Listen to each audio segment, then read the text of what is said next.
বাবা, আজকে এখানে হরিনাম হচ্ছে, এক চাষ হয়ে যাচ্ছে। কিসের চাষ? এই মানব জমিনের চাষ। একদিন হরিনামে যাব, সবাইকে প্রণাম করব, হরিনাম শুনব, প্রসাদ পাব। যাকে আলিঙ্গন করব সে আমায় প্রণাম করবে, আমি তাকে প্রণাম করব। কিন্তু হরিনামে না গেলে আমাকে কেউ আলিঙ্গনও করবে না, আর কেউ প্রণামও করবে না, আর আমাকে কেউ প্রসাদও দেবে না। তাহলে আমার কি করতে হবে? এই হরিনামের স্কুলে ভর্তি হয়ে যেতে হবে। যেখানেই শুনবো হরিনাম সেখানেই ছুটে যাব। আর যেতে যেতে এক চাষ দুই চাষ করে করে যখন মাটির বড় বড় চাকাগুলো ভেঙে গুড়িয়ে যাবে,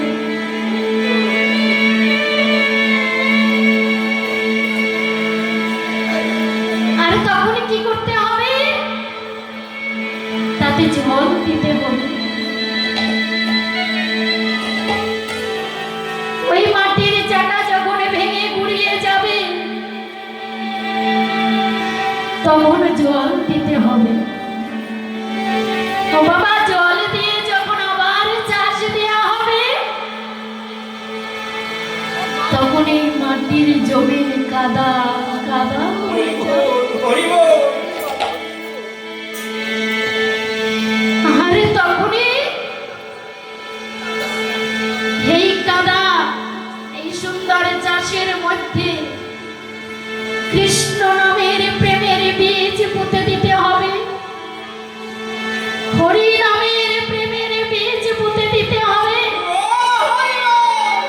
গুরু নামের প্রেমের বীজ পুঁতে দিতে হবে।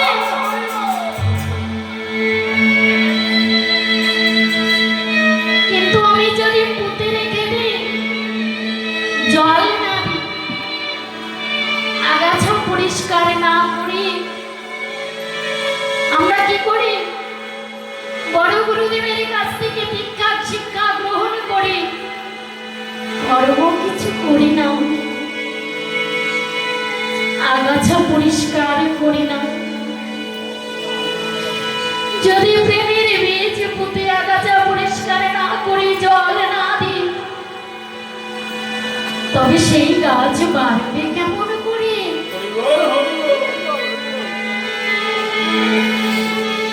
তবে সেই গাছ বাড়বেও না, আর তাতে প্রেমের ফলও ফলবে না। তাই আমার দয়াল গুরুচাঁদ শিখিয়েছে, মাঝে মাঝে এমনি করে প্রেমের বাগানে এসে, সাধু সঙ্গের মাঝে এসে ওরে প্রেমের নামের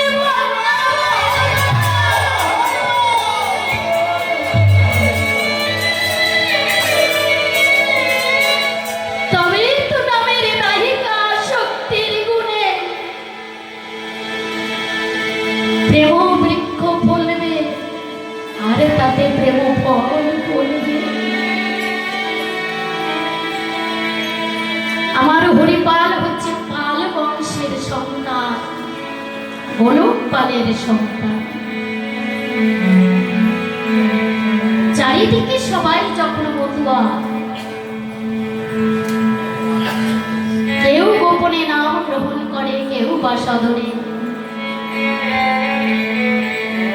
গোলক পাগল কর্মব্যস্ত, সবাই ওরা কান্দি যায়, সদল বলে ডঙ্কা কাশি করতাল সহযোগী। গোলক পালে একদিন কাজ না করলে তার সংসার চলে না।